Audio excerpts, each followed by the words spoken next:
Alors pour continuer, maintenant nous allons réaliser encore le champ freinage et le perçage. Mais avant ça, juste quelques petits conseils, c'est-à-dire que ici vous voyez que on peut sélectionner une ou plusieurs opérations. Vous voyez qu'il y a un petit V qui se marque. On peut sélectionner toutes les opérations et ceci, cet onglet-ci, cette commande-ci permet de cacher les opérations. Quand je dis cacher, c'est simplement cacher l'affichage. Donc vous avez compris que à l'écran, les traits bleus que vous voyez ici, c'est les parcours du centre de l'outil que vous voyez ici, hein, là. Et donc on peut les cacher simplement en cliquant sur les vaguelettes que vous avez ici. Alors maintenant il y a une option très intéressante qui est celle-ci, qui est activée là, vous voyez, qui permet de ne visualiser que l'option sélectionnée. Donc ça c'est vraiment, je pense, l'option vraiment à sélectionner avec laquelle il faut travailler en standard. Alors maintenant ce que je vais vouloir faire, donc on peut démarrer les perçages. Alors vous voyez que pour démarrer les perçages, on a une fenêtre avec des sélections qui sont assez différentes. On peut faire même des sélections sur le diamètre, refaire une recherche sur tous les diamètres de vin, etc. Bon, moi ici je vais le faire pour avoir des sélections automatiques. Maintenant je vais le faire moi à l'ancienne. Donc vous voyez ici, sélectionnez bien le centre. Alors, vous demandez peut-être comment je peux gérer ces déplacements comme ceci. C'est simplement parce que j'ai sur mon ordinateur une souris 3D. Donc, comme ça que je sais facilement faire tourner la pièce tout en restant avec ma souris complètement indépendante. Voilà, je vais chercher un outil pour faire ce perçage. Alors, évidemment, dans les filtres, il faut bien vérifier que vous avez les forêts de sélectionner. Je dois faire un M6, donc je dois percer à 5. En forêt HSS ou en forêt carbure, bon, les programmations ne seront pas les mêmes, mais ça ne change rien.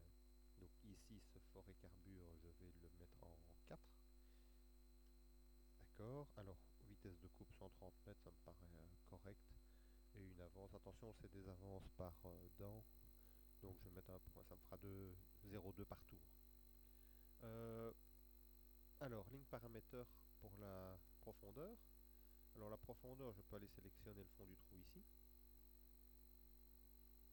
Voilà. Faites attention que le moins 25, c'est le centre du forêt. C'est la pointe du forêt qui va arriver à moins 25.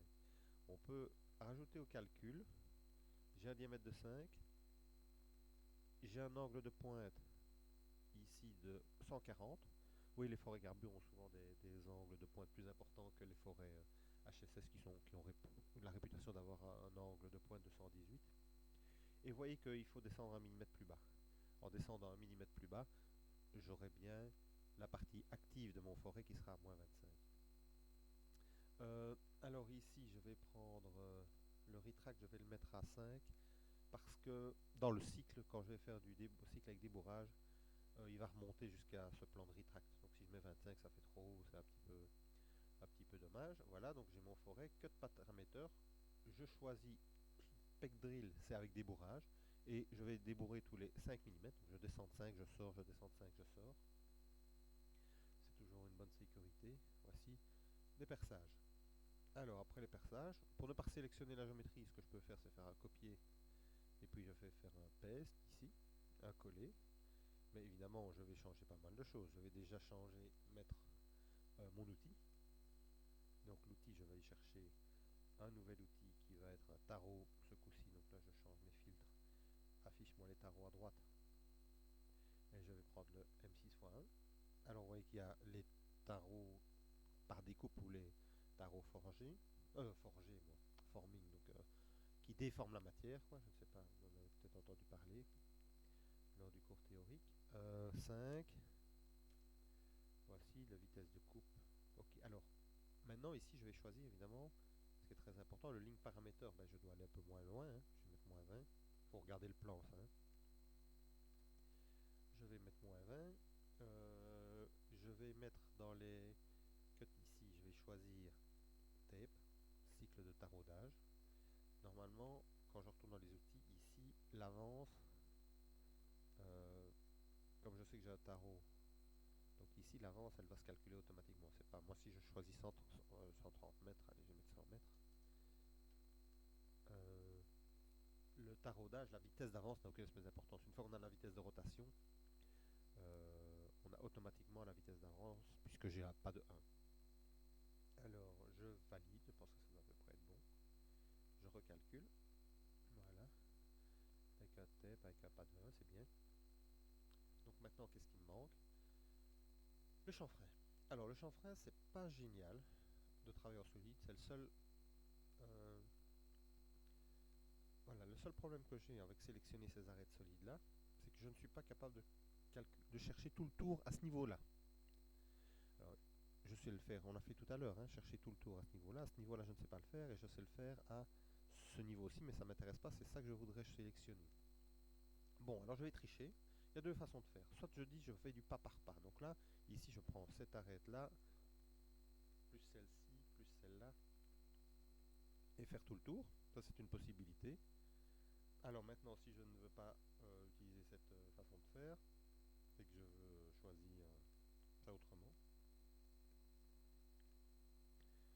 voilà, j'ai supprimé ma chaîne ici. Alors, à chaîne, je vais la choisir en bas.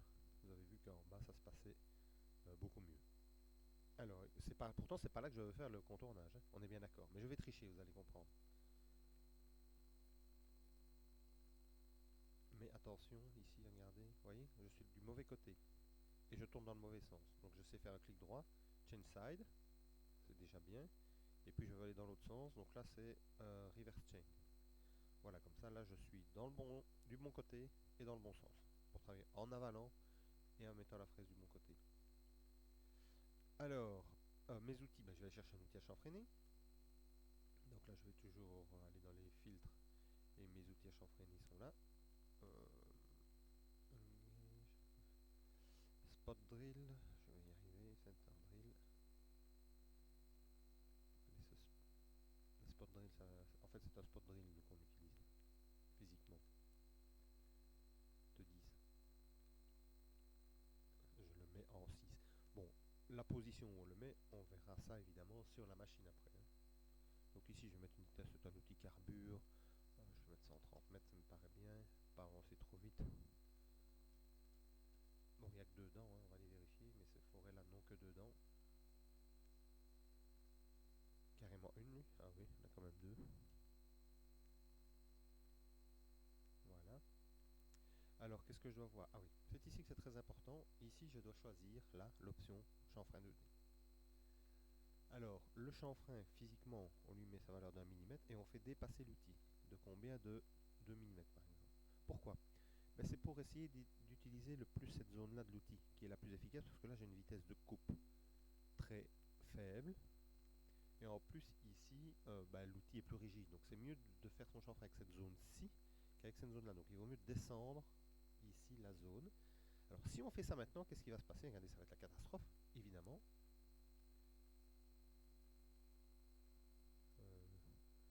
Ouais, pas tant que ça. En fait, ce qui se passe, c'est que j'ai pas encore défini la hauteur, hein. Pour l'instant, si je fais link ici, voilà, -1 en absolu. Bon, alors, comment est-ce qu'on va faire? Premièrement, ici, il ne faut pas mettre plusieurs. Donc il reprend, vous avez remarqué qu'il prend les mêmes options que les dernières options qui ont été utilisées pour la même fonction. Alors, comment est-ce qu'on va faire pour tricher? Parce que en fait, ce qu'il veut, c'est qu'il voudrait avoir cette arête-là, mais au niveau du dessus. Je vous ferai un commentaire en classe, ou bien si je ne le fais pas, rappelez-le moi, parce que les chanfreins, c'est vraiment une spécificité. Il faut que je vous fasse un complément d'information. Donc, ce que je vais faire, c'est que l'arête qui est ici, elle est à -1. En fait, je vais tricher, et je vais lui dire que l'arête, ici, elle est à 0. C'est une astuce. Vous allez voir qu'en principe, ça marche pas mal.